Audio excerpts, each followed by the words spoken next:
প্রিয় অষ্টম শ্রেণী ছাত্রছাত্রীরা, আগের ক্লাসে আমরা 2 নম্বরের স্কুলটা করেছিলাম ইতিহাসে। আজকে আমরা দেখো 3 নম্বরের স্কুলটা নিয়ে আলোচনা করা হবে। তো 3 নম্বরের স্কুলটা কি বলেছে দেখো, শ্রীরামপুর গার্লস হাই স্কুল। এই স্কুলের প্রশ্নপত্রগুলো আমরা ঝটপট করে সলভ করব। প্রথমে একের দাগে দেখো 5টা এমসিকিউ প্রশ্ন বলেছে, সেই 5টা এমসিকিউ প্রশ্ন করব, তারপর পরেগুলো করবো। জাতীয় কংগ্রেসের প্রথম সভা বসেছিল মুম্বাইতে। দাদন বলতে অগ্রিম অর্থ বোঝায় একজন নীল বিদ্রোহী নেতা ছিলেন দিগম্বর বিশ্বাস। ওয়াহাবি আন্দোলনের সূচনা হয়েছিল আরবে।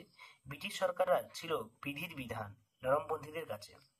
কে ইসরায়েলের ব্যবসা চালু করেন 1773 খ্রিস্টাব্দে? Warren Hastings. রেলপথ বানানো, রপ্তানির হার বাড়ানোর, কৃষিতে বাণিজ্যিকরণ প্রক্রিয়া একসঙ্গে বলা হতো অর্থনীতির আধুনিকীকরণ। আধুনিকীকরণ। কত খ্রিস্টাব্দে রেলপথ নির্মাণের কাজ শুরু হয়? 1853 খ্রিস্টাব্দে। এবং দেশের সম্পদ বিদেশে চলে যাওয়াকে বলে সম্পদের বহির্গমন। কে সতীদাহ প্রথা বন্ধ করার পক্ষে জোরালো আন্দোলন তুলেছিলেন? সতীদাহ প্রথার উত্তর হবে রাজা রামমোহন রায়।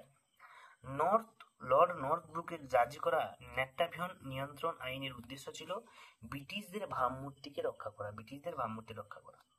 শূন্যস্থান পূরণ দেখো 4টে দিয়েছে। 4 নম্বরে নরমপন্থীদের আবেদন ও নিবেদন পদ্ধতিকে বলা ড্যাশ বলে ব্যঙ্গ করত? রাজনৈতিক ভিক্ষাবৃত্তি। আদর্শগতভাবে চরমপন্থীদের লক্ষ্য ছিল স্বরাজ অর্জন করা। ড্যাশ খ্রিস্টাব্দে কিংসফোর্ডকে ফিডিং গাড়ি লক্ষ্য করে বোমা ছুড়ে ক্ষুদিরাম পপুলার জাগে 1908 খ্রিস্টাব্দে। বাংলা বিভাগের পরিকল্পনা করেন কে? Lord Curzon. এরপর দেখো 2 নম্বরের প্রশ্নগুলো কোন কোন পেজে আছে আমি বলেছি, সেখান থেকে তোমরা দেখবে। সূর্যাস্তন 119 নম্বর পেজে। তারপরে দেখো বাগিচা শিল্প 130 পেজে। রায়মার্টিন সহায়িকার, এগুলো সব রায়মার্টিন সহায়িকা দেওয়া আছে। শ্রীরামপুর মিশনে মার্শাল সম্পাদনায় বাংলা ভাষায় কোন কোন পত্রিকায়? না, সমাচার দর্পণ এবং দিগদর্শন পত্রিকা। জাতীয় অর্থনীতি জাতীয়তাবাদ কি? 208 নম্বর পেজে পাবে। সভা সমিতির যুগে সমিতিগুলি কি উদ্দেশ্য হলো? 203 নম্বর পেজে। 3 নম্বরের প্রশ্নগুলো দেখো এখানে। ঐক্যমেসিস গ্রাম্য সমাজ 121 পেজে পাবে। 1851 খ্রিস্টাব্দে টেলিগ্রাফ যোগাযোগ ব্যবস্থা 114। পণ্ডিত নারী শিক্ষায় পণ্ডিত রামাবাই 163 পেজে।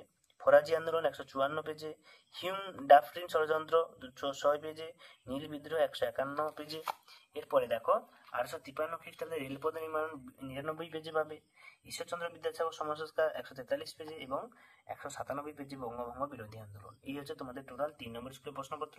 আগের ক্লাসে আমরা 4 নম্বর স্কুলের প্রশ্নপত্র নিয়ে আলোচনা করা হবে। দেখা হচ্ছে পরের ভিডিওতে। পরের প্রশ্নপত্রের জন্য তোমরা রেডি থাকো। সকলকে ধন্যবাদ। ভালো করে পড়াশোনা করো, পরীক্ষার জন্য প্রিপারেশন নাও। গরমের ছুটিতে সবগুলো কমপ্লিট করে ফেলো।